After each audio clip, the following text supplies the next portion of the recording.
So, how does the Houston Texans addition of Nick Chubb affect the productivity of Joe Mixon?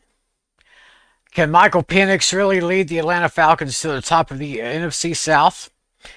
And what players are still out there looking for contracts and somehow MIA from the mandatory minicamps?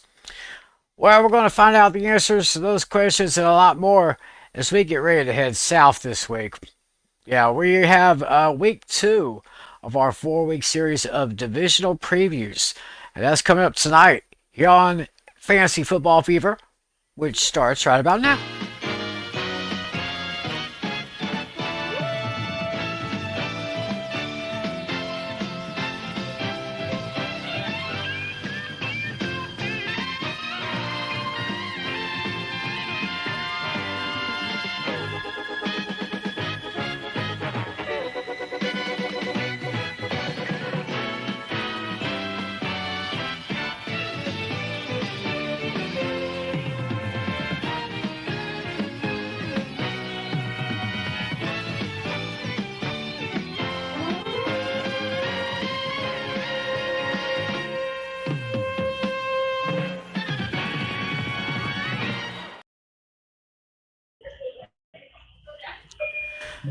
Hey, everybody. Welcome to another edition of Fantasy Football Fever. It is Friday night, June 13th, 2025, Friday the 13th. And I don't know how it was for you guys, but for me at work earlier today, it was absolutely crazy. I'm glad this day is almost over. However, wherever and whenever you're watching, thanks for making this part of your week. Of course, I am Tim McClellan. And of course, on his usual ride from his workplace to his homestead, the host of the Hooked on Sports podcast, Mr. John Flynn. How you doing, Tim? How's it going? We're going pretty good. Like I said, rough day of work, but I'm glad to be here with you and our good buddy, our league commissioner, John Talley. Running a little bit late, but he will be joining us tonight, so we're going to have him back with us tonight. So, we have, as I said, this is our second of our 4 week series of divisional previews. We're checking out the AFC South and the NFC South. We've taken a look at the fantasy rankings, and we'll be taking a look at their at the schedules for each team. Give our predictions on the over/under win totals for each team. But before we do that, as always, we have a little bit of a headlines to take care of, and of course we do that by opening up the hot topics box, I guess you could say. So earlier this week, pretty much almost every team in the NFL started their mandatory minicamps this week. There's two teams, I believe. Natalie and Flynn informed me before we went on the air. I think it was the Giants and the Chiefs that will have theirs next week, right? I think the two. There are five other teams that have it. I think Oh, Baltimore does. I think Seattle does, but I don't remember on the top of my head number three. right. So there's a few that will have theirs next week, but we have many have their mini camps this week going on, or just wrapping up earlier today.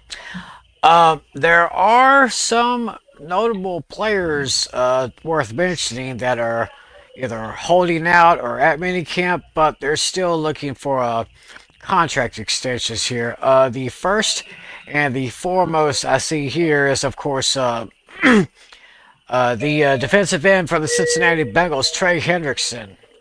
Uh, didn't participate in any of the minicamp OTA activities going on, even though he has been one of the best defensemen that the Bengals have had in quite some time. So, how does this affect the defense? I mean, with the more stuff that goes on in Cincinnati, the less I feel like this is a playoff team because Trey Hendrickson led the NFL in sacks last year, and This was part of a defense that was pretty dreadful last year, and now now you have him holding out, and then you have the situation with Shamar Stewart blasting the team on socials about not getting the contract and all sorts of crazy things. It seems to it seems to be a Bengals team that really doesn't want to pay their players unless they have to, and they had to pay Burrow and Higgins and Chase.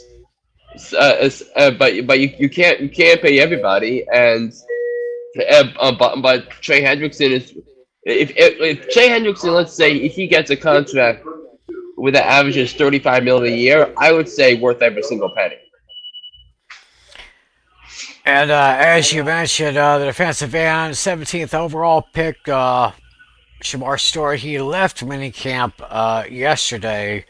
Uh, Contract disputes are lingering with him, so he could be another potentially good player if he can just if they can get on the same page as far as the contract disputes are concerned. So yeah, I mean Yeah, Cincinnati is not they're not looking pretty good so far going into the season. right. Yeah, definitely. There's too much dysfunction, and you figure with the historic seasons that Burrow and Chase had a year ago that they would be in the postseason, but they missed the playoffs by one game because they for some reason gave up 44 points to Russell Wilson and the Pittsburgh Steelers in Week 13. Right. Speaking of the Steelers, T.J. Watt with Skippy minicamp. He's a rough and tough linebacker, and looking for another extension here. So, of course, with the Browns signing Miles Garrett to a $40 million extension, it seems like I don't know if the Steelers are ready to give Watt that kind of money yet. And so, well, they're going to have to, whether you like it or not, because right now the reputation for the Pittsburgh Steelers isn't particularly isn't as great as it used to be. That they had been in quarterback peril for a little while. They bring in Aaron Rodgers. We'll see if Rodgers could get there. But the Steelers fan base is used to seeing the Steelers compete for Super Bowls and not barely make the playoffs. And Pittsburgh barely made the playoffs last year, barely made the playoffs the year before, missed by a game in 2022, and then barely made it in 2021, thanks to Brandon Staley's incompetence. Yeah. Now there is one player who was at the mini camp this week. Didn't really practice. He's of course looking for a contract. Of course, I'm talking about the 2021 NFC Defensive Rookie of the Year, number 11 from heaven, Micah Parsons. I mean, now that the Cowboys have lost Demarcus Lawrence in free agency, I guess it kind of puts a little bit more pressure on Michael Parsons to really step up. I mean, he has stepped up in the last couple of years. So, your thoughts on the Parsons situation? Well, if Micah Parsons doesn't get paid, he's going to be the next member of the Dallas Cowboy in a couple of years. Simple as that. Because Micah Parsons and T.J. Watt, you can debate the order. You can argue that they are two of the most two of, if not the most impactful defensive players in the National Football League, and a Cowboys team that I kind of felt a little better about as looking at what they have on their roster and pinning their hopes on Dak Prescott staying healthy. So that of course it's the Cowboys team that, let's face it, can win 10, 11 games this year. Hmm. Sounds interesting there. Another great wide receiver is holding out. Terry McLaurin with the Washington Commanders. Uh, he had most productive season of his career. Had 82 receptions, 1,096 yards, and 13 touchdowns. He's entering the final year of his current contract, but so far they've not struck a deal yet. So the situation in Washington, what's up with that? Yeah. So I mean, my concern level for the McLaurin contract situation, my concern level is zero. I believe that Adam Peters is going to get something done. The Commanders still have a good amount of salary cap space going into that is available for the off season. That they have like they have like um but they have one of the top salary cap um uh, um its availabilities going into this upcoming off season. So I not really concerned. I'd like to see it done before training camp because the league's going to play Washington a lot tougher this year. Since they came out of the clouds and nobody expected them to participate in the NFC Championship game this year. So I'm not worried about them. Oh, okay. How about running back James Cook for Buffalo? They say he's coming off his best season. I had 1,009 rushing yards, 16 touchdowns on the ground, which tied for the league last year. He's entering the fourth and final year of his current contract.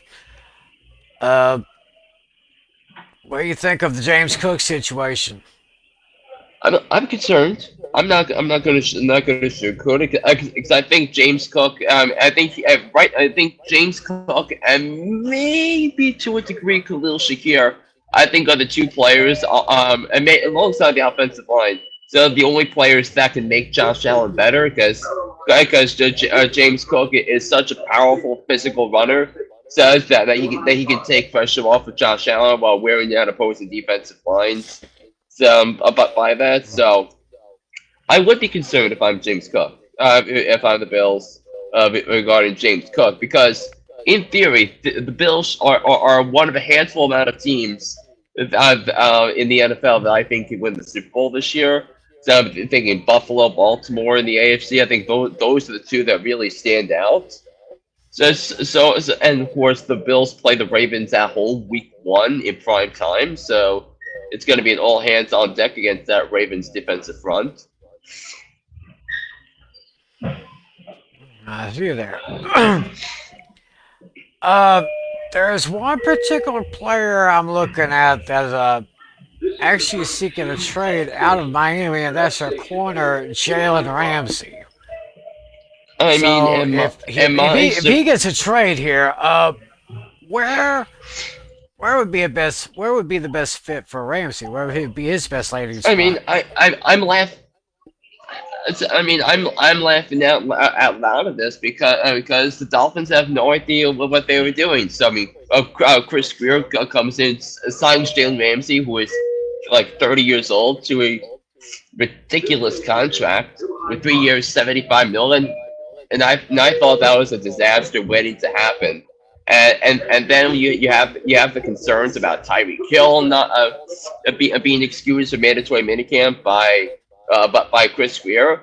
Mike McDaniel.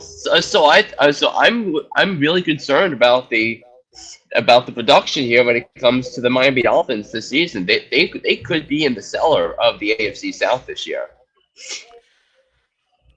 And it looks like their tight end Johnny Smith is looking for another contract. He signed a 2-year deal last year. 88 receptions, 884 yards, 8 touchdowns. Looking for a pay increase, but Miami briefly entertained a trade, but it looks like they don't really want to trade him just yet. I mean, after all, he was the only Pro Bowler last year. Right. Yeah, and So John Smith had a top 10, top 5 fantasy season last year. Uh, so so we'll see if they trade John Smith, where does he end up? but then we'll be able to make evaluations for there as when we do the tight ends rankings later this summer. Right. What are your thoughts on Hassan Reddick from Tampa Bay? So who hustled to Tampa Bay? The guys you cut off. Hassan Reddick from Tampa Bay. Yeah, that's a nothing burger to me. He wouldn't even play on wouldn't sign a contract with the Jets. Ah, so let's see here. Am I missing anybody? I guess I can see another name here. DK Metcalf that the Steelers just got from after Seattle let him go. Let's see here. See if there's any other names that I don't think it said we got who's that? Oh, we do want to pass on this bit of information here. Earlier this week, the Green Bay Packers released their Oops, sorry. corner, Jair Alexander. So looks like he's going to be looking for another place. So, what are your thoughts? What are your thoughts about Jair Alexander? I think Jair Alexander makes a lot of sense if he's open to it to sign with the New York Football Giants. I think you can't go wrong with more depth on your defensive backfield. Because I think the secondary, I think that the depth could be upgraded a little bit. So I think he would make a lot of sense. But in terms of a Jalen Ramsey potential trade a possibility, I could see him being traded back to the Rams. Interesting. I really thought about that there. Well, so that's basically some very notable names looking for some new contracts here. Um, I think it was yesterday this happened. The Houston Texans signed running back Nick Chubb to a 1 year deal. So Yeah, and I think this is a good segue, really, to talk about the AFC South if you bring up their rankings. yeah, why don't we go ahead and bring up the situation right now? We'll go ahead and get into our division previews right here. And there's our AFC South team, beginning with the Houston Texans. So, so here it looks like we have C.J. Stroud, who's going to another year.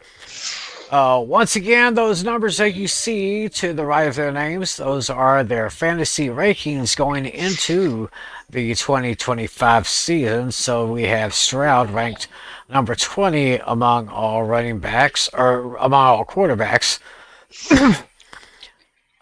We have Joe Mixon listed at 18 and Woody Marks at number 50.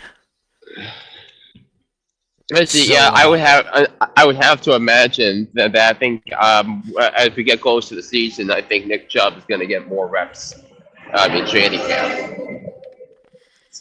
okay. Of course, they have their wide receiver one, Nico Collins. He's the 7th ranked wide receiver in fantasy, followed by Jaden Higgins at number 51 and Christian Kirk at number 73. Tight end Dalton Schultz is ranked 28th among all tight ends in fantasy, with the very good defense special teams with the Texans ranked number 5. Meanwhile, their offensive line ranked number 29, going to need hopefully they could do a little bit of work on that line. So A couple of things really stand out. I'm a little surprised C.J. Stroud is ranked number 20.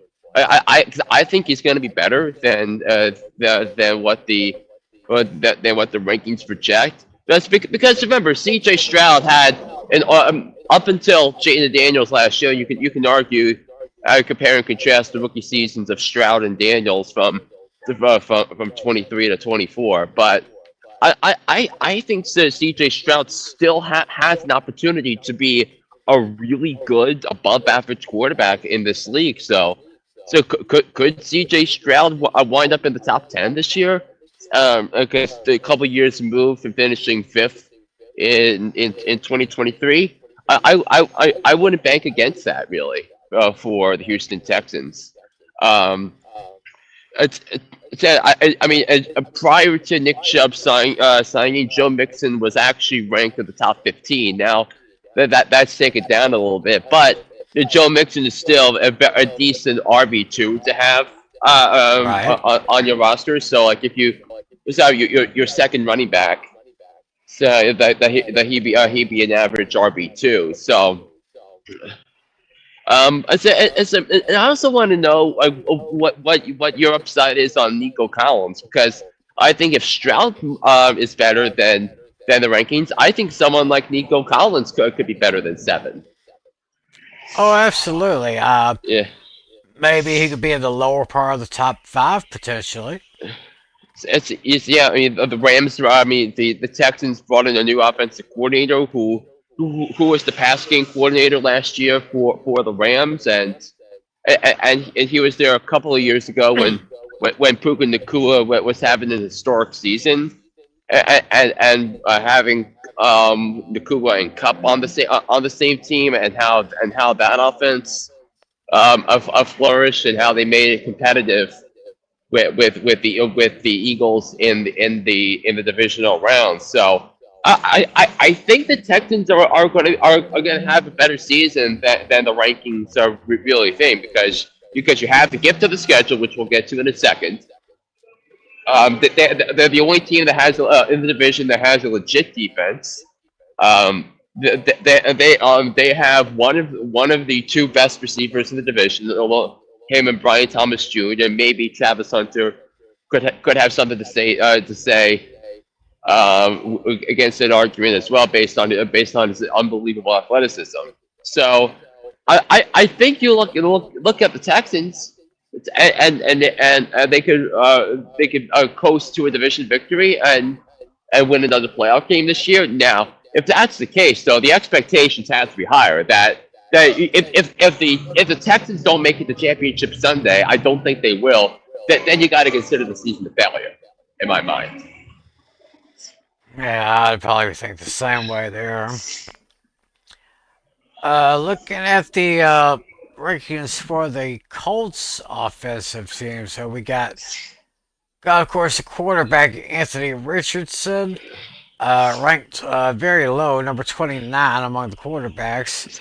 And Anthony Richardson did not participate in minicamp because he has a shoulder problem. So Daniel Jones, who is currently ranked number 33, which you don't see there. That's what the Colts are facing in a season where Shane Steichen may very well be on the hot seat. Oh, absolutely. Then you got their running back Jonathan Taylor, who has been pretty good in his career so far. Right now, he'll be entering this year number 7 among all running backs, with backup DJ Giddens right at number 86. Wide receiver Michael Pittman, 47. Josh Downs, 54. And Adonai Mitchell at 87. With their tight end Tyler Warren ranked 18th. The Colts defense special teams on the low side at number 20 with about an average offensive line ranked number 15. I think Tyler Warren has a major upside this year because if we get into game scripts where the Colts are trailing and they're gonna have to be desperate to run more plays, I think you'll make someone like Tyler Warren might be the beneficiary of that because I think when the important thing for both of these quarterbacks really is the importance of having a healthy tight end. So I think for that matter, I think Tyler Warren might be a little higher than number 18. Hmm. Interesting there. We go to Jacksonville and looking at their rankings here, their quarterback Trevor Lawrence is about in the middle at number 16. Their running back Travis Etienne Jr. is ranked 38th among running backs with Tank Bigsby at number 40, Brian Thomas Jr. at number 9. Brian Thomas Jr. number 9. Rookie wideout Travis Hunter is ranked going in at rank number 35. And then Diami Brown at number 76. Uh, Brenton Strange, their tight end, is ranked 22. Jaguars defense special teams right now is ranked number 30 in the league or in fantasy, and the offensive line's not even that much better, ranked dead last in fantasy. So I It's, probably see I another mean, long season. so, I mean, I would say there's about as much pressure on Trevor Lawrence as there is on any quarterback in the league this year. So like, but also remember that in 2022 he finished number 7. In 2023 he was going to have a top 10 finish before he got hurt in a Monday night game against Cincinnati with the Jaguars having the best record in the AFC at the time. Um, there's going to be something like that this year. Also, I love Tank Bixby this year. I believe Tank Bixby is gonna finish the season as the RB1 for the Jacksonville Jaguars, and I think he's gonna be a good flex option at the end of the season. Hmm, interesting point there. And then, Same thing with Brenton Strange too. That Evan Ingram got hurt, and then the Jaguars decided to go to Brenton Strange, and he did show some promise down the stretch of the season last year. there's a nice young tight end to definitely keep your eye on there. And finally, with the Tennessee Titans, of course, they got the overall top pick with Cam Ward. He goes into the season ranked 25 among fantasy quarterbacks, with Tony Pollard number 25 with the running backs, with the backup Tajay Spears at 39. The wideouts, Calvin Ridley at 24, Tyler Lockett, the former Seahawk, at 67, and Van Jefferson at 97. With number 19 among the tight ends, Chiloziem Okonkwo at number 19. The defense special teams for the Titans, they're down at number 26, while their offensive line is kind of slightly above average, number 13. I mean, they had to beef up the offensive line in free agency to herald in the arrival of a franchise quarter that I think is gonna that they expect to take a quarterback to take to massive heights in Cam Ward. So why don't we go into this? So in mandatory minicamp this week, on day one, so Cam Brown completed 20 of 21 passes, and including his last 18, and then he went and then he went 14 for 14 on 11 on 11. So that's maybe a good sign that Cam Ward could overperform as well. Yeah, it might be a strong possibility. Sorry, folks. The internet somehow on my laptop is acting up once again. So as soon as we can get this information back up, we could go ahead and break down the schedules for the teams here. See, but I also want to make a couple of points on that because I made the graphics, so I have a good idea of how I rank. I think Calvin Ridley being ranked number 34 is a little disrespectful to me. So it's because I think if you think of how much Brian Callahan despised the play of Will Levis last year, and now he goes to a seismic upgraded quarterback. I could see Calvin Ridley being a top 25, top 20 receiver this year. Mm-hmm.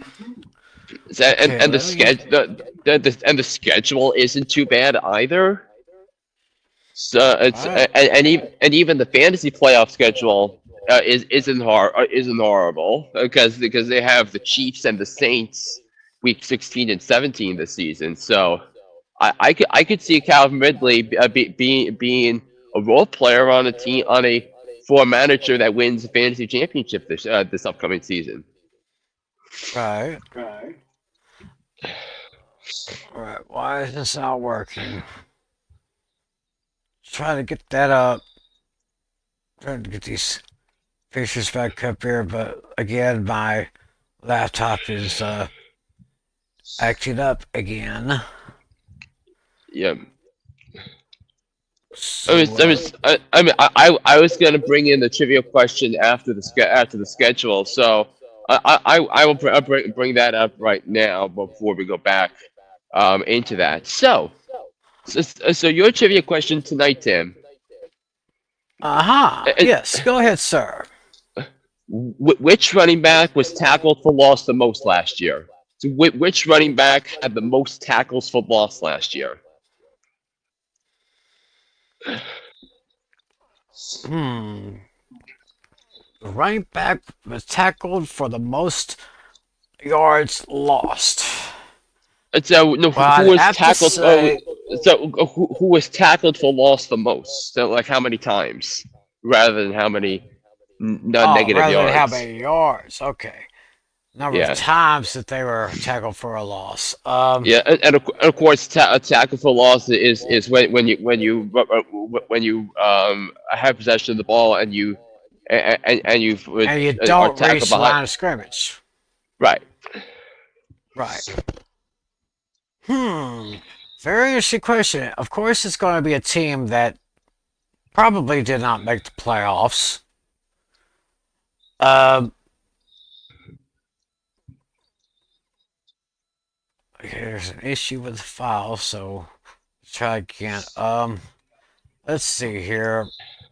It had to be, like I said, it has to be a team that missed the playoffs. Now, I would think the first thing would be either Jerome Ford or Nick Chubb from Cleveland, but Nick Chubb was mostly injured throughout most of the season. He's been injured most of his career, so I'm going to throw that out. I'm going to Yeah. throw out Jerome Ford. I'm going to take a bet. I'm going to say Travis Etienne Jr.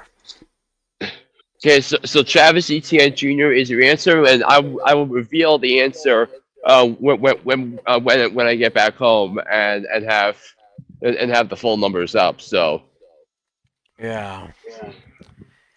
It looks like this thing does not want to cooperate with me. And I think Natalie is knocking, and I'm trying to get him in here. And there he is. Yeah, hey guys. How you there he doing? is. Yeah, not too bad. And Yeah, I'm yeah. just You're coming in to some technical issues on Tim's end. I can't put up a graphic up until I get back home from.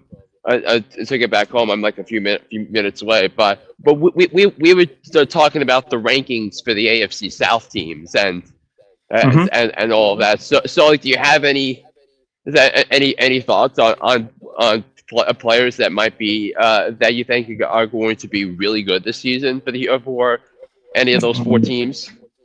Hmm. Let's see.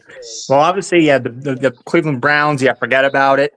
They're going to be the worst That team in the league. That's for sure. we're doing the South divisions tonight. Oh, okay. So Oh, the yeah, the whole South. yeah.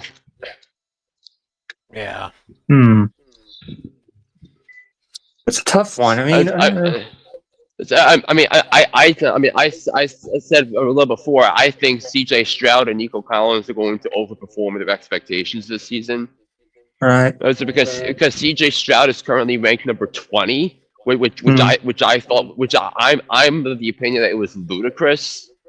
Mm. and then Nico Collins. Remember, Nico Collins missed 4 or 5 games last year due to an injury, but he still wound up with a 1,000-yard season. He had 4 games where he had over 100 yards receiving, Right. capped by a season high of 151 yards on 12 catches and a touchdown Mhm. in their Week 4 game against the Jaguars. Oh, that's a good one. Yeah, I think the Bears' new tight end will be pretty good. I think he's going to have a respectable rookie season. What's his? I forgot his name. Cole something or other. No. Cold. I forgot the guy's name. I mean, Colston Loveland in the AFC North, NFC North. Oh, wrong division. Oops. Yeah, and also you want the trivia question while I'm getting ready. Yeah, sure. Uh, You can throw it at me. okay. So which running back was tackled for loss the most? How many times? The most number of times last season. Okay. So you're saying the most rushing yards for a loss this past season? The most amount of times a running back was tackled for a loss. So Okay, number of okay. frequency. Hmm. So we're looking at frequency. Let's see. Oh, that's a tough one. Well, I would assume it has to be an RB1 then. Let's see. Hmm.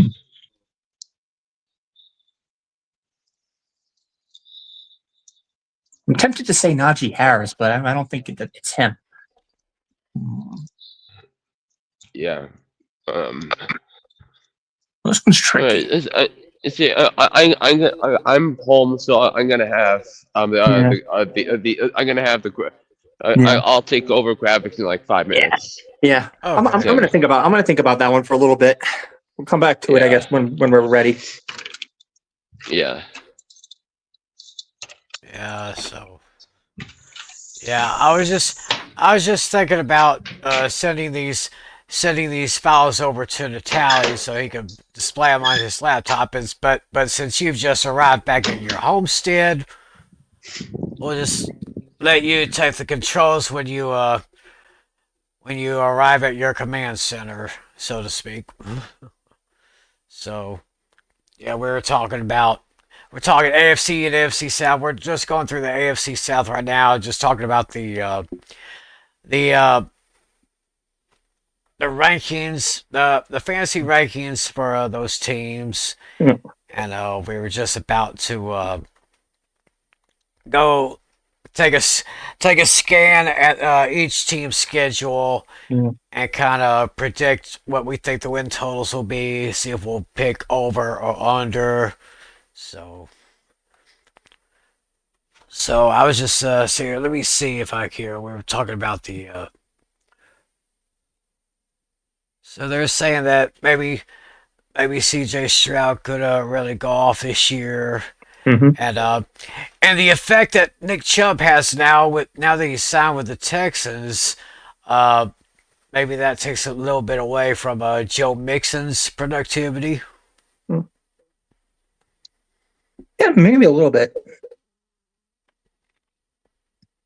So yeah, this piece of crap here. I kind of have some good news here. I haven't tried to yell yet. I just found an old computer that Mm-hmm. my landlady left behind. I was asking her about it, and she said, "Oh, I've got a better one. So if you can get that one to work, it's yours." So all I need to get is a monitor and a keyboard. I have a mouse I could use with Right. that one. So if I can get that one up and working, hopefully it'll be a lot better than this POS I'm looking at it's right saying now. it's a tower. You're saying it's a tower she left behind. Yeah, she left behind the tower. Right. So all I need is a monitor and a keyboard. So C.J. Stroud was ranked number 20. Hmm. Anthony Richardson pulled the Colts at 29. Trevor Lawrence at 16. And Cam Ward, the rookie for Tennessee, ranked 25. Hmm. So Joe Mixon was ranked at 18.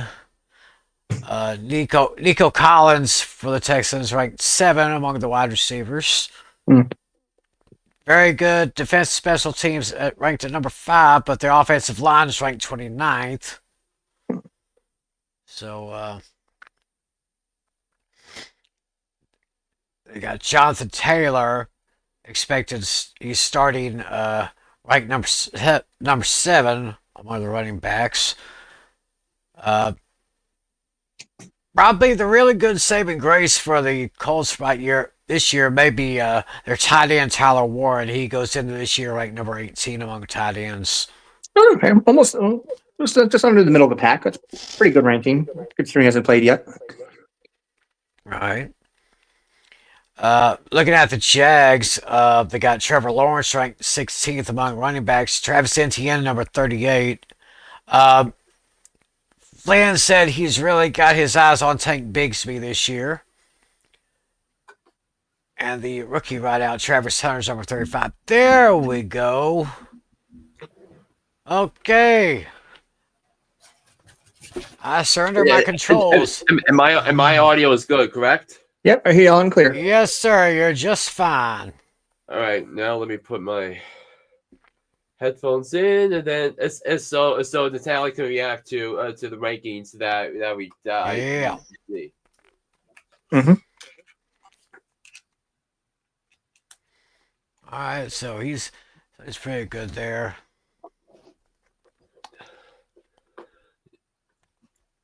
So Kenwood starts at 25 with Tennessee. Not bad for a rookie. Let's take a gander Yeah, at but I that. mean, Yes, the thing is, like, I'm guessing. I'm guessing you made this graphic prior to the Chubb signing. I thought I put Nick Chubb there instead of Woody Marks, but basically both of them are going to be competing for RB2. Right. Okay, so yeah, it's about everything else. I put the numbers in on that. And so you ready to finally see the schedules for this year? Yep, sure. Yep, let's go ahead and take a look at those schedules, starting with the Houston Texans. They finished 10-7 last year. They won the AFC South. They lost in the divisional round to the Kansas City Chiefs. According to covers.com, they have over under 9.5 wins. Take a look at that first 5 weeks before the bye here. They got the Rams, Bucks, Jags, Titans, and the Ravens. Now, the first thing I did, I haven't really gotten around to going through the NFC South, but I did the AFC South here. I got Houston. I think where's Jacksonville? I actually have Houston sweeping the Jaguars this year. I have yeah. I have the Texans splitting the series with the Titans, with each team winning at home. And then for the Colts, I have both teams. I have Houston and Indianapolis splitting with home team winning there. As far as the Rams, that's probably going to be a slight loss there. Same way at home at Tampa Bay. They'll definitely lose to Baltimore. Then after the bye on the road to Seattle, then at home against San Francisco, I see 2 losses there. Actually, I see for the rest of the Texans schedule, I can see wins at home against Denver, home against Jags. Then down in week 15, I see a 4-game stretch in that fantasy playoff weeks. Win home against Arizona, win home against the Raiders, win on the road against the Chargers, and win at on the road and at home against the Colts. So I predicted that came up with me with a record of 9-8. So I'm slightly taking an under on that one, but not by much. Oh, interesting. So, Yes. wait, so what are y'all looking at? I know I have the Texans winning 10 games. I just want to open up the file that I have that tells me which ones I have which games I have each team winning. But so that this goes back to the win loss counter I made back in May before the schedule came out. I'm gonna readjust it. In a few weeks, in the period leading up to training camps, and then I'll recalibrate before the start of the season when I'll lock in my predictions on and around Labor Day on Hooked on Sports. All right. So why don't you go through your win loss predictions for the Indianapolis Colts? Well, the easiest thing for me with the Colts, they're going to get swept by the Jaguars because the Jaguars have pretty much owned them for the last few years. I think I have that too. I mean, I just want to make sure. Yeah. Hold on. I have Jacksonville. I have Jacksonville sweeping Indy. Yeah. And then I have the Colts splitting with the Texans and the Titans. Yeah, I have a split with the Tennessee Titans, and I have split with the Texans, split with the Titans, but they'll get swept by the Jags. Well, we're seeing it the exact same way. Right. Got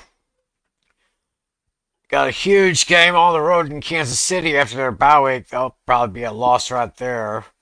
I have that as a win for Houston, but not for Indianapolis. Interesting. I only see victories for Indianapolis week 4 on the road against the Rams and at home against the Raiders. Yeah. Then week 8 home against Tennessee. At home against the Texans, and then on the road to Seattle. I could probably see them winning that one, even though it's going to be pretty close. According to this, I'm taking the under on the Colts. Obviously 5-2. That's a great step back. I think that's a great playoff schedule for Jonathan Taylor. I really do. Seattle, San Francisco, Jacksonville. A same Seahawks defense that gave up 120 yards on the ground to Tyrone Tracy last year. And then we got the San Francisco game. That's a Monday nighter against Houston. So right now I have them at 5-12. I may recalibrate this maybe in a week or so, but yeah, I guess you do give a point. You give a good point with Taylor and is good chances of helping the team in that final stretch. So what are y'all looking at? I mean, as far as the Colts. Let's see. Yeah, I have the Colts winning 6 games. At home against Houston, Tennessee, Miami, and Atlanta, and on the road against the Rams and the Chargers. All right, I'm gonna count mine now in my head here. Let's see. 1, 2, 3. I'm only seeing maybe 5 also. Let's see. I'll go with win on opening day with the Dolphins. Split the series with the split the series with the Titans, split with Jacksonville. Let's see. I'll give them. Ooh, this is pretty ugly. I think the Raiders could upset them. I have that game. I have that game as a loss too. Oh, I mean, a Colts losing to the Raiders. Is that what you're saying? Yeah, at home. Yeah, Yes. me too. So let's see. Right now, I'm seeing 3, maybe 4. Sheesh. Wow.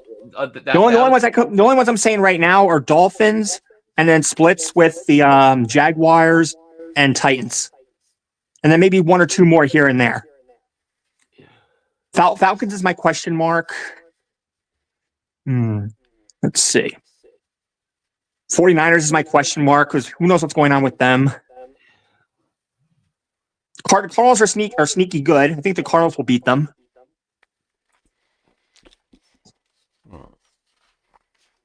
Yeah, I don't know. This Colts team concerns me a lot. I think they could be possibly a last place team. It's, I mean, then you also have the fact that Jim Irsay's daughters are taking over the ownership of the team. Right. Might be a new direction there, so. And looking at Jacksonville, and they just happened to go up against in week 1, they just happened to go up against a team that entered with them back, what was it? What season was it? The 96 season that they came into? 95. The 95 season when they came into the league. Panthers and Jaguars. So Jaguars, like I said, I've got the Jaguars splitting with Houston and Tennessee, but I see them getting swept by Indianapolis. Or I see them sweeping Indianapolis because, well, like I've said, they pretty much own Indianapolis for a while. In fact, I don't really see a victory for the Jaguars until after they come back from the bye week. I see an upset at Las Vegas. Right. Then I see a victory at home against the Chargers. They could possibly take down the Jets at home. See, last 2 victories against Indianapolis and Tennessee. So right now, with all this, that gives me a record of 6-11. So I gotta take the slight under on that one. Yes. So the wins I have: Jacksonville, both home and away against Indianapolis, at Houston, at Tennessee, versus Carolina week 1. And if they lose to Carolina week 1, the way they traded up for you gave up all that draft capital for Travis Hunter. So there's going to be some calls for Dan Gladstone right away. And then the other game I have the Jaguars beating, and I could very much see this as a game I turn into a loss for the Jaguars. But right now on my list, I have them beating the Jets. I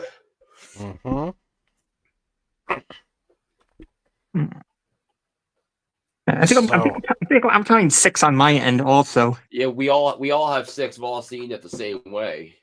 Yeah, but no, I have one team that's different though. I have I think they're going to win the first 2 games, and then they're going to fall apart. Is it Carolina and Cincinnati? Yeah, I have them winning both of those, and then I mean that could be a game where both Trevor Lawrence and Joe Burrow throw for 400 yards and 4 touchdowns. Yeah. And then let's see, and then I have the split with I'm going opposite of you guys. I'm having them split the series with the Colts, split the series with the Texans, split with the Titans, and then their final win will be against the Raiders. I think you guys are underestimating the Raiders a little bit this year. But I'm just saying it. But excuse me, Colts. Excuse me, Jets. My bad. Okay. Not the Raiders, the Jets. So you have them beating the Jets, and you have them losing on the road in Vegas week 9. Correct. Coming off their bye week. Ooh. So, and I think a couple of things too that Brian Thomas Jr. has a even a fair game schedule, but his playoff schedule, Jets probably having to go up against Sauce Gardner, having to go up against Patrick Surtain weeks 15 and 16. Yeesh. Yeah. That sounds like a couple of good roadblocks there. Yeah.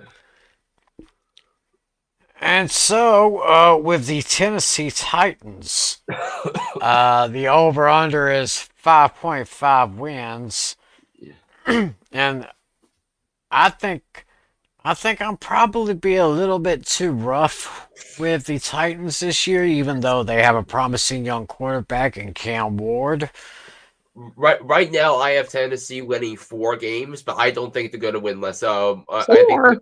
I think they're going to win more than that because remember, I last recalibrated my schedule predictions back in May.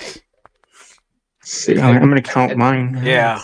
4. I have mine at 4 right now. Yeah, and right now I have 6. I have 3 of the Titans wins, so wind up splitting their season series with the other 3 division opponents. Yep, that's my 3 right there, and then my other 3 are going to be against the Patriots, the Saints, and the Browns. Yeah, I have them winning in Cleveland. Then I have them winning at home against their division.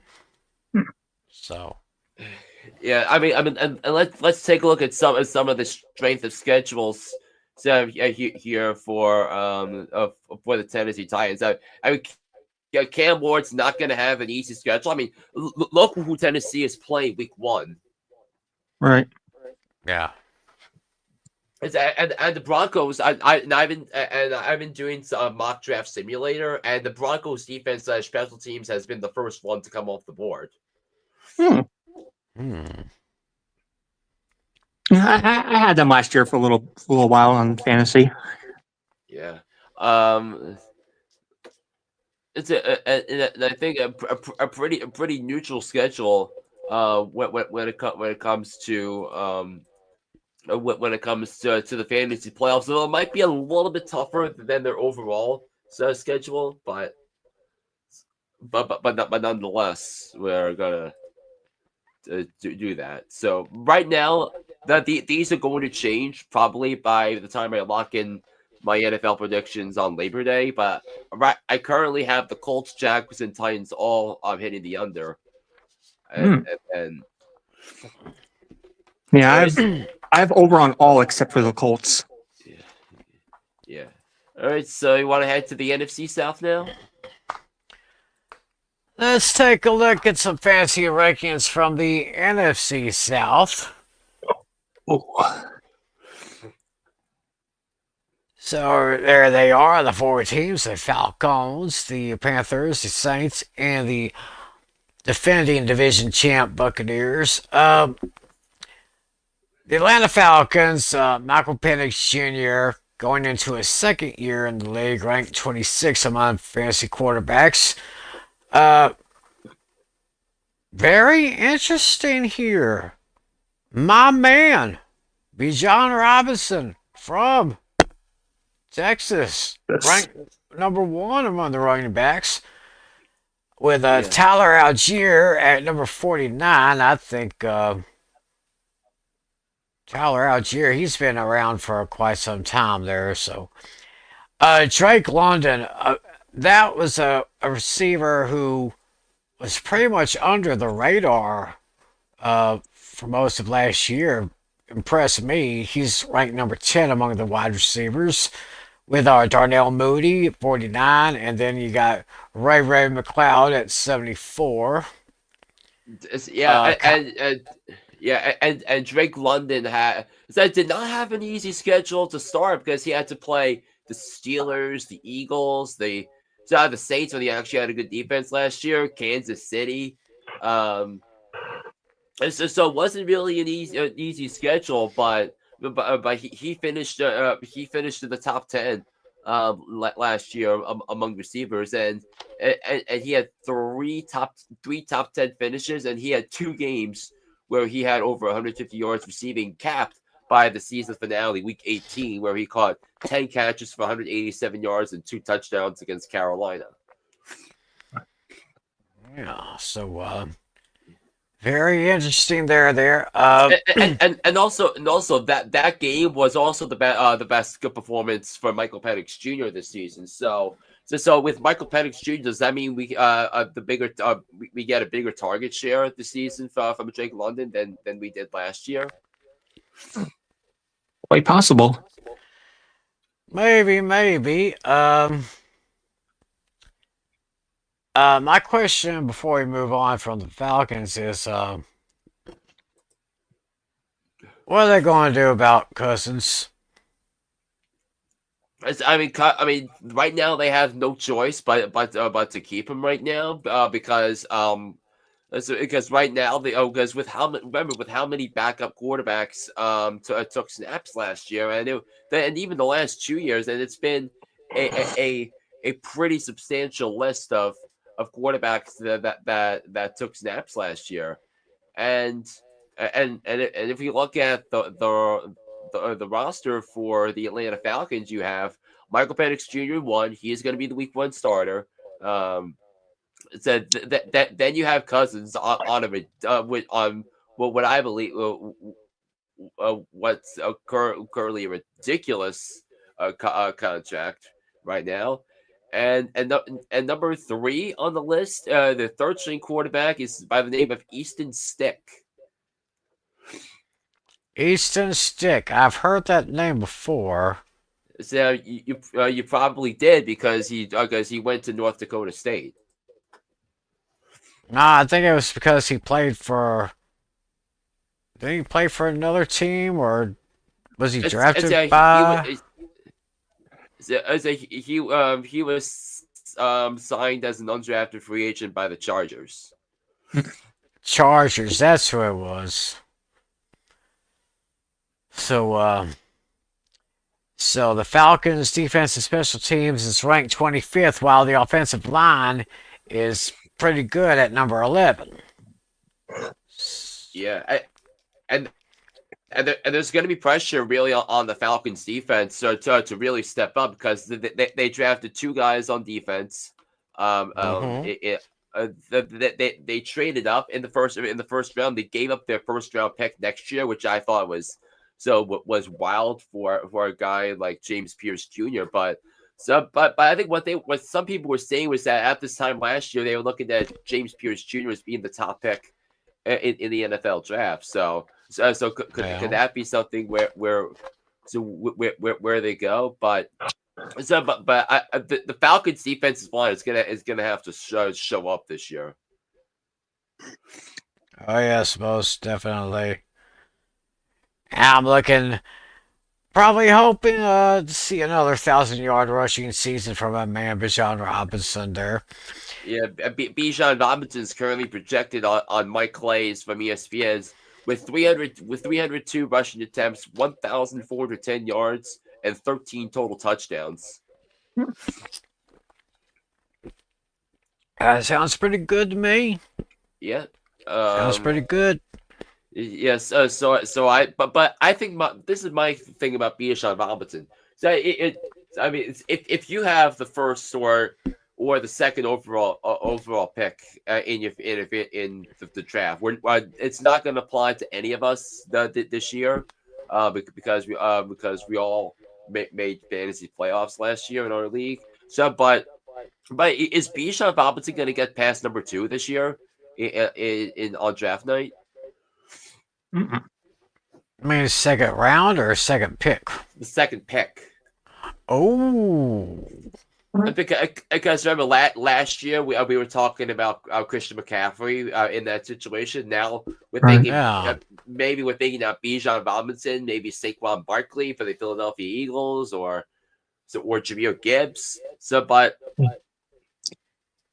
interesting that you mentioned McCaffrey, because I did like a way too early practice mock draft, and I had the last pick, and then I had Christian McCaffrey at number 11. So you did a 10-team league? Yeah, like the one that we're in. I did like a way too early practice mock draft in like like those the mock draft lobby thing. Yeah. Yeah, I had what was it? What was his face? I had Malik Neighbors at 10, and then McCaffrey at 11. It's I was drafting late as well, and they drew me towards Neighbors at 10, 9 or 10. Yep.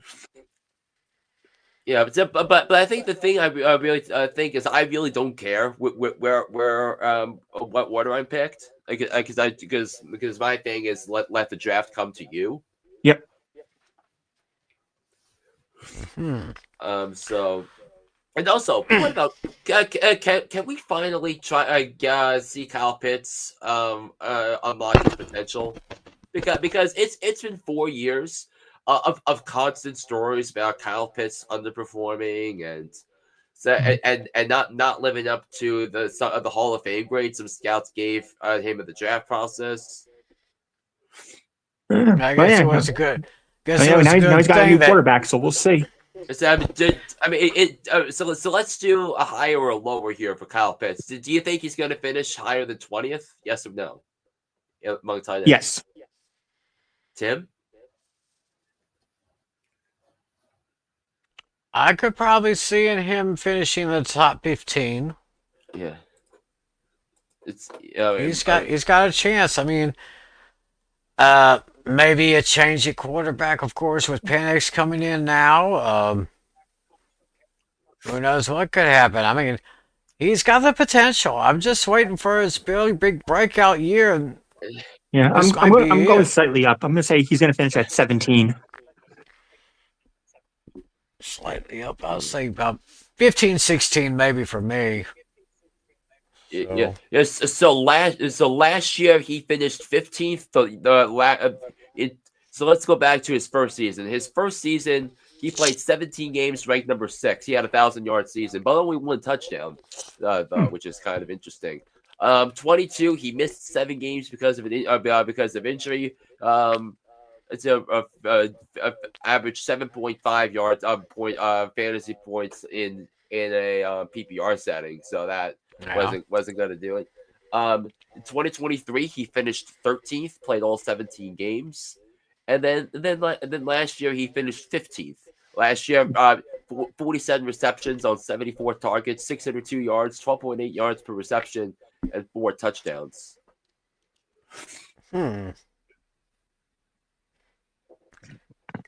Yeah, I could see him. I can see him finishing in the top 15, like 14 or 15 or 16, somewhere in that area. But I'll have a pretty good season this year.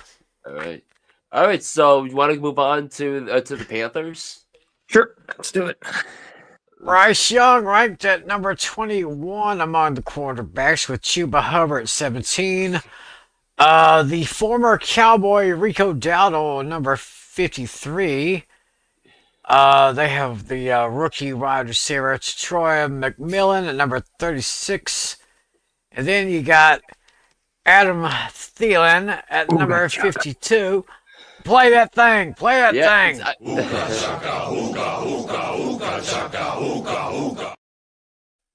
There you go.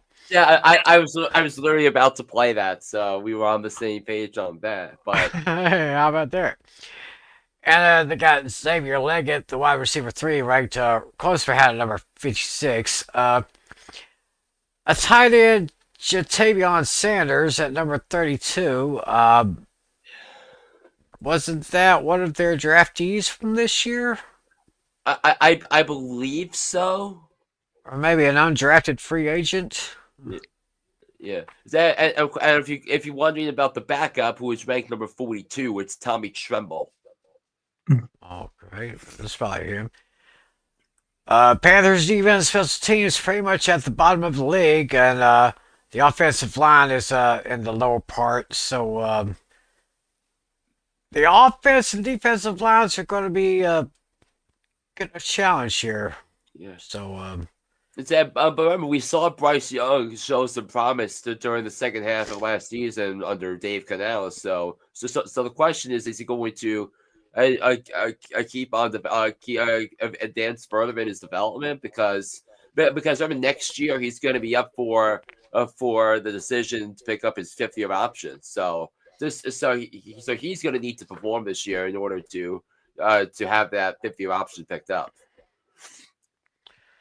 Yeah, so it's going to be interesting to see if that offensive line can protect Bryce Young good enough for at least I can try to go go to the run. Because I mean, Rico Dowdle, he did okay last year with the Cowboys, but just let him go. Of course, they let Zeke Elliott go, so it'll be interesting to see how the running game is going to work in Carolina.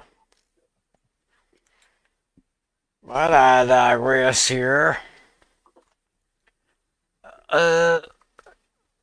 Anything else on the Panthers?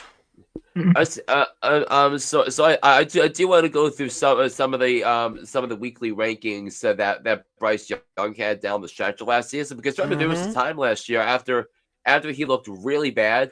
First 2 weeks he was benched, and then he became a starter. And in each of his last 8 games, he finished. He had a top 20 finish, including 3 in the top 10.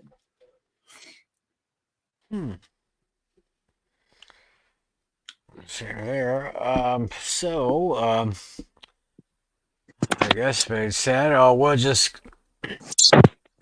take a look at the New Orleans Saints. They are going to have a rookie running back, Tyler Shuck, which was kind of a head scratcher for a lot of people. That's it, but I mean, except for the fact that the last year's quarterback, Derek Carr, retired. Right. So it's basically going to be a quarterback. It's basically going to be a quarterback competition between Tyler Shuck and Spencer Rattler, and Rattler has experience in the league. From last year, of course, Rattler went to South Carolina. That the Saints used him with their second round pick. So, but Tyler Shuck has been solid in mandatory minicamp because Kellen Moore is doing something unique here, because they didn't do any 11-on-11s in mandatory minicamp this week.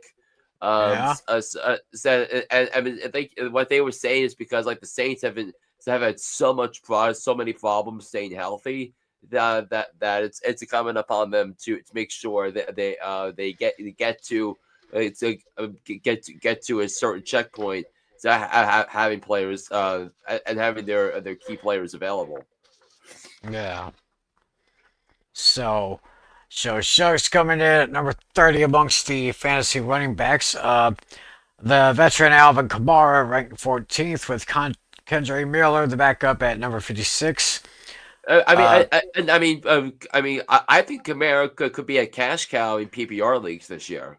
I guess if Tyler Shuck has to do dump passes to Kamara, and of course we know how impactful Kamara has been throughout his whole career in the passing game. Yeah, so I guess we see an upside this year for Kamara this year. Now, Chris Olave coming in at number 41. My concern with him is, can he stay healthy? Right. And I think my concern is the quarterback play as well, because I think those two things are really going to be really going to be a factor here when you look at it for the for the New Orleans Saints. All right. Rashid Shaheed.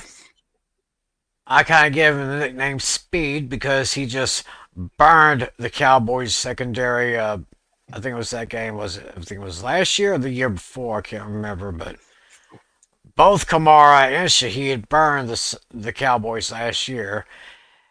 And speaking of Cowboys, Brandon Cooks, who I knew was not going to stay in Dallas too long. He's their wide receiver 3, coming at number 75. Jawan Johnson is their tight end at number 31. Uh, the defense, special teams, as well, the offensive line is kind of on the low end there. So, Yeah, and also other things that I couldn't fit into this graphic. Clyde Edwards-Helaire is a New Orleans Saint now. He's ranked 73rd.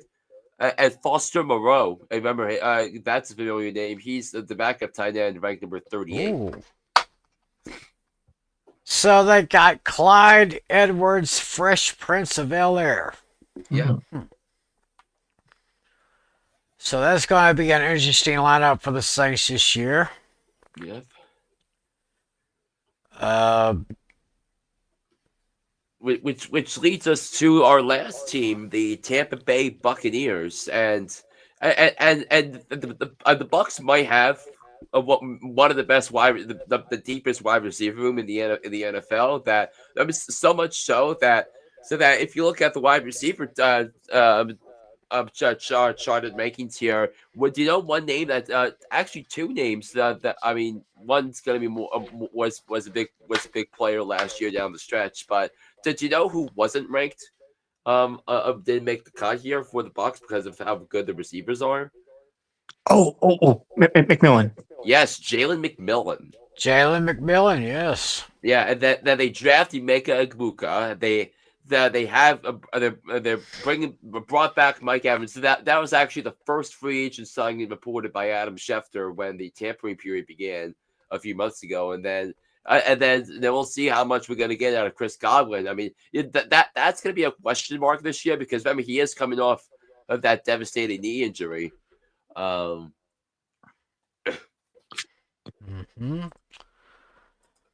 So I see Bucky Irving and Rashad Weiss as running backs. Evans, Godwin, Igbuka, and of course, who's the other receiver we just mentioned? McMillan? That was Jalen McMillan. Jalen McMillan, yeah. Kate Otten, pretty good tight end right there. Yeah. Defense special teams is 19th, but the offensive line is pretty good, coming in at number 10.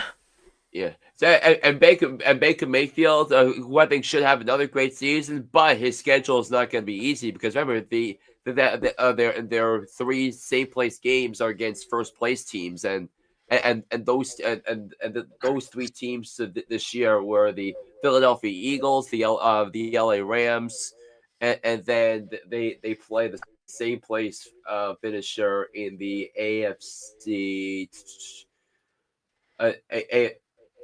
AFC South, which is the Houston Texans, and the Texans defense special teams is the highest that we're discussing tonight.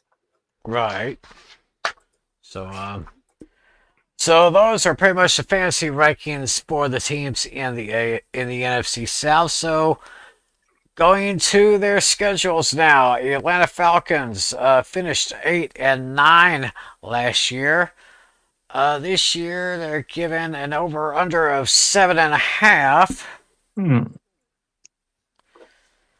So let's see here. Okay, so right now, I have the Falcons winning 5 games. Ouch. Yeah, I see them again. Let me look at this again. See. I can probably see Atlanta getting swept by the Bucks this year. Yeah, I can agree there. We all have that. Yeah. Against Carolina, I could see a split with each team winning at home. Like that. And with the Saints. Yeah, and actually, one other thought about the Bucks, there are other same place finisher teams that is on the schedule because of the fact they both won the divisions is the Lions, and that's on the road. Ooh. Yeah. Buccaneers versus Lions. That's going to be very interesting. Yeah. Yes. So right now, I actually have the Falcons winning 5 games. I have the Panthers winning 8 games this year. Right now, Ooh. I would have to think that number is going to be a little bit lower. When I lock in my predictions on Labor Day. Yeah, I got the Falcons for 5 also. They're going to beat the Saints both times. Win one against the Panthers, win one against the Bucks, and their other win against the Jets. Yeah. Yeah, I have the Falcons right now going 1-8 on the road. Their only road win is against Carolina. Ooh. Yeah, then I have them beating the Saints, the Rams, the Commanders, and the Bills. Ugh. And I believe the Bills game is the Falcons coming off their bye week. Yep, that's it. And that Bills game is a Monday nighter. Yeah, So that's going to be big time. Yeah, and those Bucks, Cardinals, and Rams games. Because if the Falcons are good, if Michael Penix is good this year, all those games could be shootouts. So it's because they're all playing in warm environments in December. They're at Tampa in December 14th, and they're inside in Glendale week 16. Then they're home week 17. A few days after Christmas. So 1, 2, 3. So I see 5 wins for the Falcons as well. I see a win at home against the Colts, home against the Panthers, on the road against the Saints, on the road against the Jets, and then the season finale at home against the Saints. So that's my 5. So that's yeah, it's gonna be 5-12. So that's pretty good under, in my opinion, there. So we got Carolina starting off against the Jags. So what do we see here?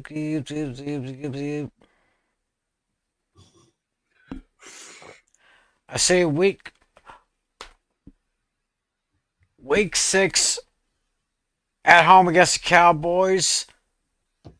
In the past, the Panthers have kind of stymied the Cowboys a little bit here and there. I mean, I think it was last year they played them real tough, but the Cowboys came through with a victory last year. See, the over/under is 6.5. Right now, I have the Panthers a little over right now. Panthers over. Okay. 3, 4. Jets. Let's see who I can see them. Yeah, I'm gonna take the over too. I think I have 7 wins, maybe 8. I forgot what I said with the Jaguars. I don't remember what I said. What did I say with Carolina? They would with the Falcons. I think they would split, each team winning at home.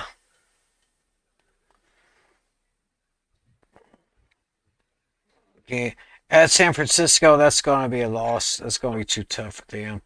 Maybe losing at home to the Rams, and they gotta wait till week 14 for the bye before their last push. Tampa Bay. I can actually see the Bucks sweeping the Panthers there. Seattle week 17. That's going to be another tough one right there. Beginning. The Jags.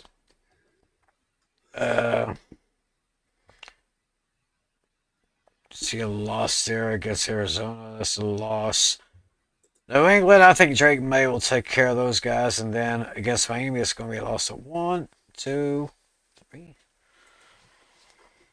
For some reason, right now I see only 3 wins for Carolina this year.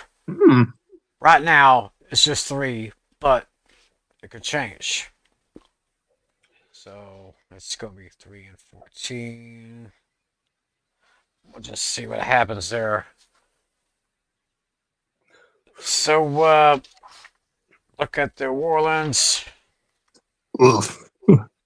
I Five have wins. I have the winning 3. Me too. Just 3 games. Let's see if I can pick out the 3 games that you have the Saints winning this year. Sure. Home against the Jets, week 16. Okay. Okay, let's see what else. Uh,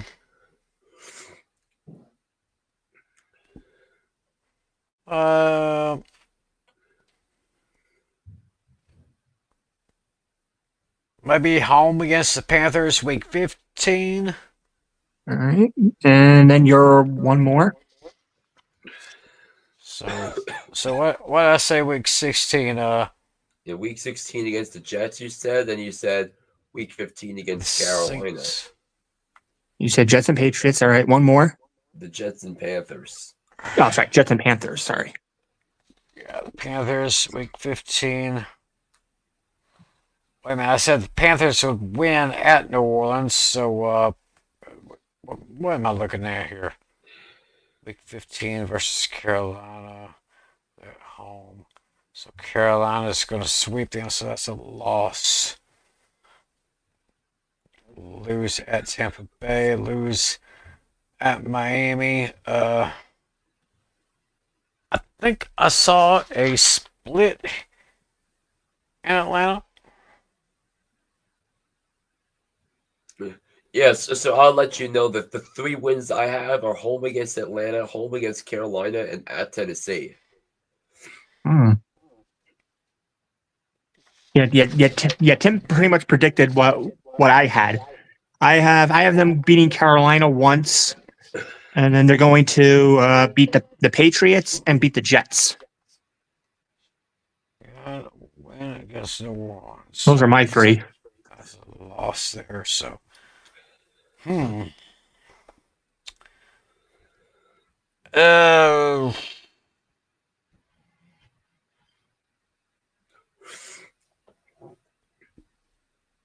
Wow, I got them winning against the Jets.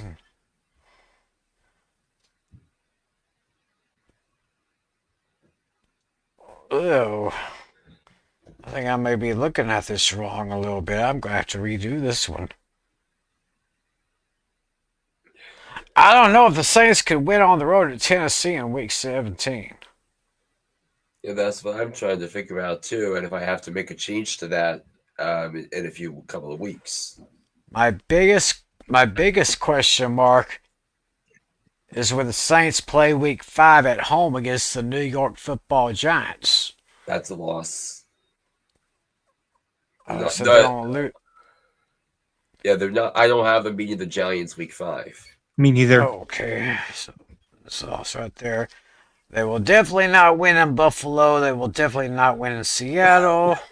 They will not win against the Niners. I think Chicago will take care of them at Soldier Field. I think I saw a split against Atlanta. Let's Atlanta.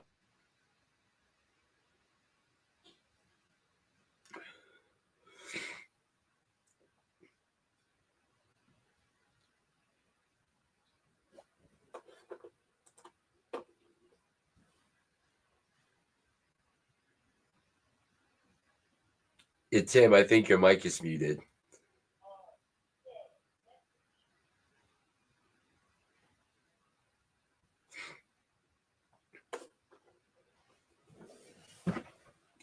And you can hear me, Natalia, right? Yep, you're clear. Yeah, Tim's microphone is off. Yeah, we'll give him a second. Maybe he's calculating something. See, oh, there he is. It's coming.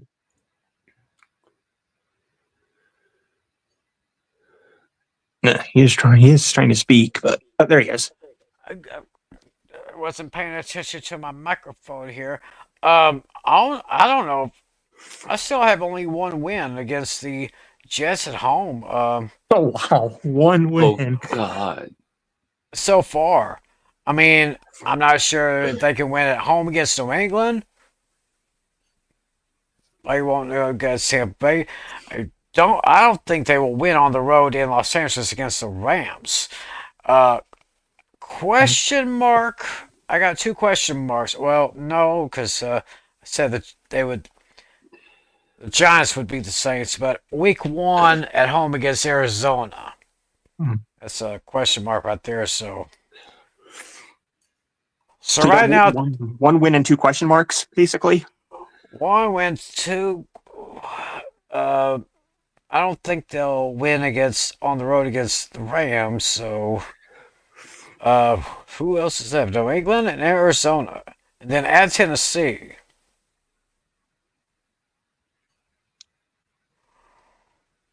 Yeah.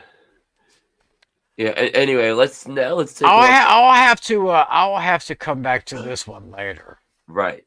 And now we get to the Tampa Bay Buccaneers. Mhm.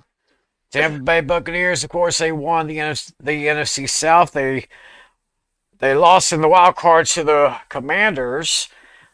9.5 is the over under for Tampa Bay.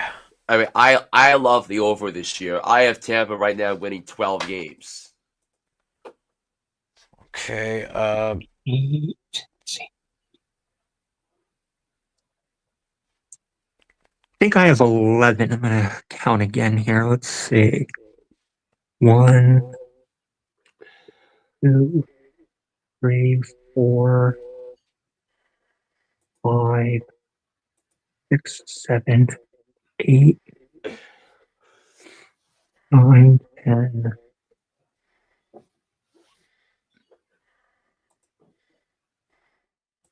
I think I have 11. Let's see here. 1, 2, 3, 4, 5, 6, 7, 8.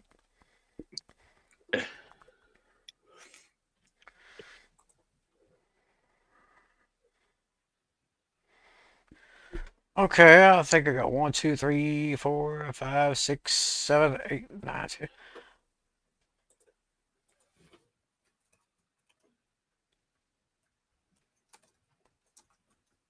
Looks like I got 12 wins for Tampa Bay this year.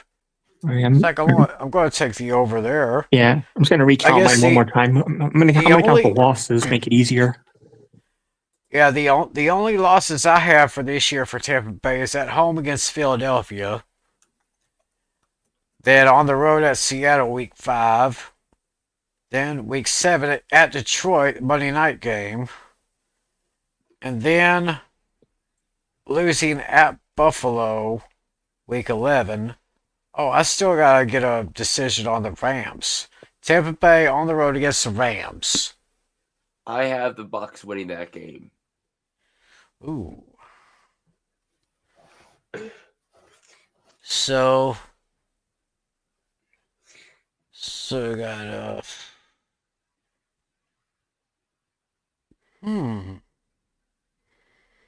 maybe I could go 12 wins here. 13. Wait a minute. 1, 2, 3, 4, 5, 6, 7, 8, 9, 10, 11, 12. I could see maybe 12 or 13 wins for Tampa Bay this year. Yeah, I just recounted mine. I got 12 also. I'll just say the losses, make it easier. Yeah. The losses will be the Texans, the Eagles, one from the Falcons, one from the Panthers, and then then I lost my other one. What was the other one? And Cardinals. No. So yeah, Cardinals to me is going to be kind of a maybe either middle of the road or higher than the middle of the road, but of course we'll talk about that when we discuss the Western Conference, the Western Division teams in 2 weeks from now. So I guess that's a look at the NFC West right now. So it's time to answer Flynn's trivia question: which running back was tackled for the loss of yards the most times last season? Yeah. I do have my answer now. And he also had the most tackle loss yards as well. So it's both. Okay.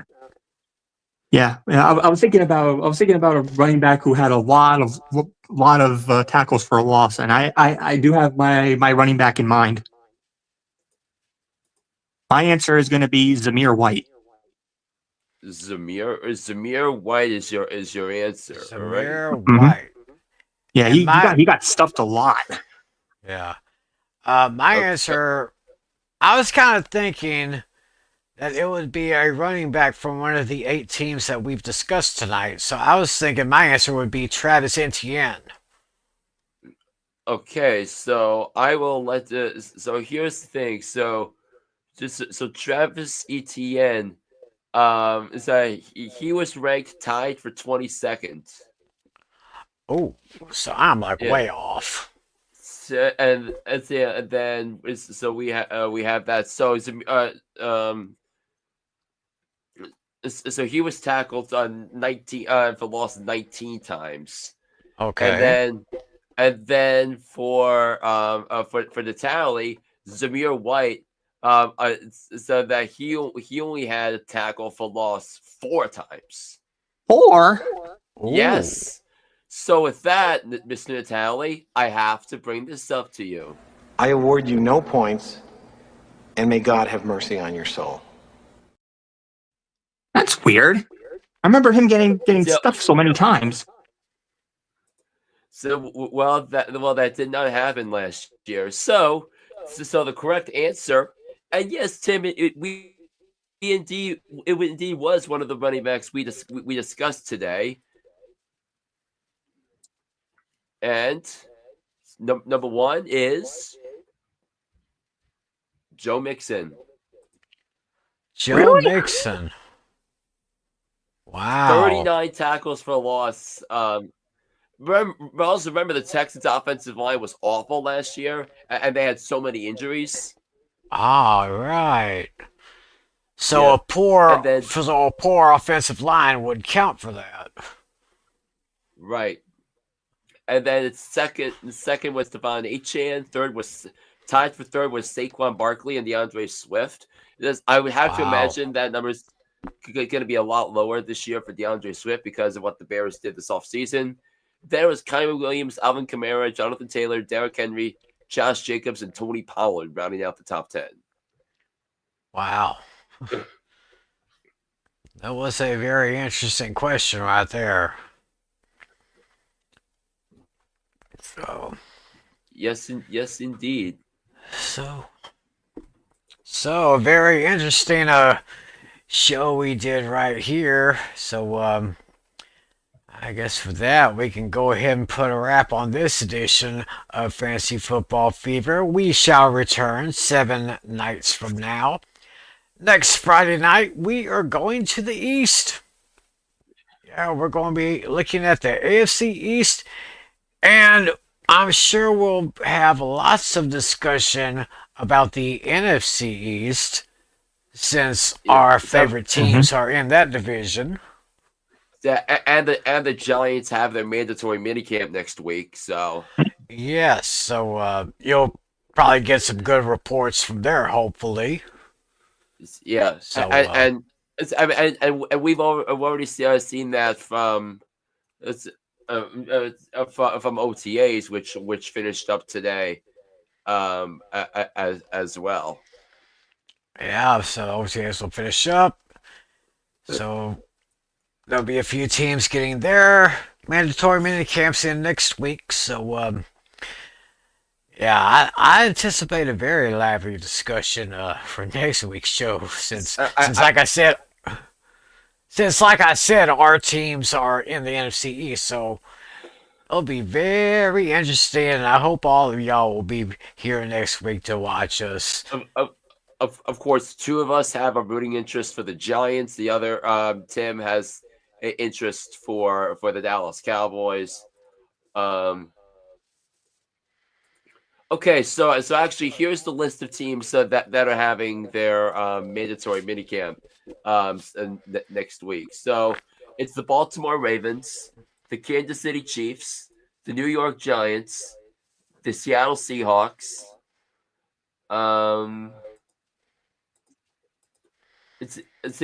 we got the Rams next week. We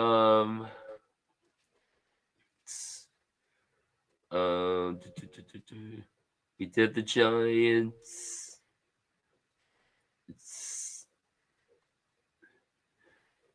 Actually, only a few. A few less teams than I thought. So just 5 teams are gonna have mandatory minicamp next week. The Giants, the Chiefs, the Ravens, the Rams, and the Seahawks.